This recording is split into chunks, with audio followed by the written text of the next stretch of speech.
மோடிக்கு முதலமைச்சர் முன்வைத்த 11 கேள்விகளை தொடர்ந்து முதலமைச்சரின் கேள்விகளுக்கு அண்ணாமலை பதில் அளித்திருக்கிறார். விவரங்களை தருகிறார் செய்தியாளர் ராஜகுமரன்.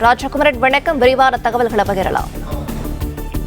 தேசிய ஜனநாயக கூட்டணியினுடைய தேர்தல் பரப்புரை கூட்டம் பிரதமர் நரேந்திர மோடி தலைமையில் இன்று மாலை சென்னை அருகே நடைபெற இருக்கின்றது. இதில் பங்கேற்பதற்காக வருகை தரக்கூடிய பிரதமர் தமிழக மக்கள் தேசிய ஜனநாயக கூட்டணியோடு இருக்கின்றார்கள், திமுக ஆட்சியை வீட்டுக்கு அனுப்ப போகின்றார்கள் என்று பதிவிட்டிருந்தார்.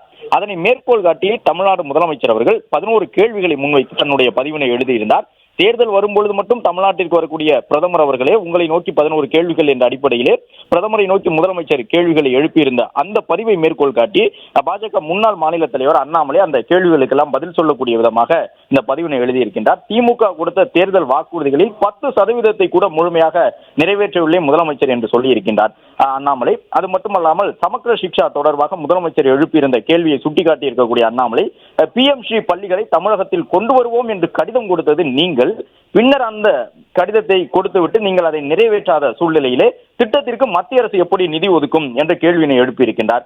மேலும் இந்த மக்களவை தொகுதி மறுசீரமைப்பின் மூலமாக தென் மாநிலங்களில் எந்த நாடாளுமன்ற தொகுதியும் குறைக்கப்படாது என்று ஏற்கனவே உள்துறை அமைச்சர் 2025 பிப்ரவரி மாதம் தெரிவித்து விட்டார். ஆனால் இப்பொழுதும் நாடாளுமன்ற தொகுதி மறுசீரமைப்பிலே தமிழ்நாட்டிற்கான தொகுதிகள் குறைந்துவிடும் என்கின்ற கருத்தை முதலமைச்சர் சொல்லுவது ஏன் என்றும் அண்ணாமலை கேள்வி எழுப்பியிருக்கின்றார். தமிழகத்தில் சட்டம் ஒழுங்கு அதல பாதாளத்தில் இருக்கும் பொழுது ஆளுநர் உங்களுக்கு எப்படி பாராட்டு பத்திரம் வாசிக்க முடியும் என்றும், உங்கள் நிர்வாக தோல்விக்கு ஆளுநரை குற்றம் சொல்வதை எப்போது நிறுத்துவீர்கள் முதலமைச்சரே என்ற ஒரு கேள்வியினையும் எழுப்பி இருக்கக்கூடிய அண்ணாமலை, 100 நாள் வேலை திட்டத்தை 150 நாட்களாக உயர்த்துவோம் என்று தேர்தல் வாக்குறுதி கொடுத்தது நீங்கள், 5 ஆண்டுகள் கடந்து விட்டது.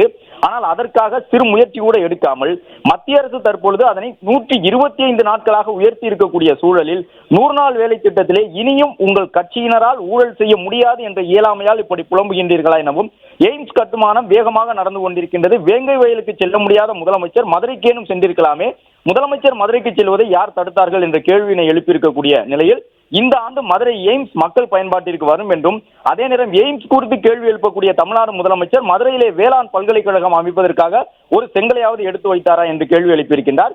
இயற்கை பேரிடர்களுக்கான நிதியை 5000 கோடி அளவிற்கு மத்திய அரசு தந்த பிறகும் ஆண்டுதோறும் சென்னையை வெள்ளக்காடாக மாற்றிக் கொண்டிருக்கின்றார்கள் எனவும், கோவை மற்றும் மதுரை மெட்ரோ ரயில் திட்டத்திற்கான DPRஐ மீண்டும் சரி செய்து சமர்ப்பிக்கும் எண்ணம் இருக்கின்றதா இல்லையா தமிழ்நாடு அரசுக்கு என்ற கேள்வியையும் எழுப்பியிருக்கின்றார். கீழடி ஆய்வறிக்கை தொடர்பாக கேள்வி எழுப்பியிருக்கக்கூடிய முதலமைச்சருக்கு பதில் சொல்லியுள்ள அண்ணாமலை, உலக அளவில் கீழடி ஆய்வறிக்கை கொண்டு செல்லப்பட வேண்டும் என்பதால் அறிவியல் பூர்வமான ஆதாரங்கள் வேண்டும் என்று மத்திய அரசு கேட்ட நிலையில் அந்த ஆதாரங்களை கொடுத்ததா என்றும், நீட் தேர்வை தமிழக மக்கள் எதிர்க்கவில்லை, ஏழை எளிய மாணவர்களுக்கு நீட் ஒரு வரப்பிரசாதம் என்பதை ஆண்டுதோறும் மருத்துவ கல்லூரிகளில் இணையக்கூடிய எளிய பின்புலம் கொண்ட பெற்றோர்கள் கூறுவார்கள் என்றும் கூறியிருக்கக்கூடிய அண்ணாமலை, ஒரு காலத்தில் தங்களுக்கு பிடிக்காதவர்கள் குறித்து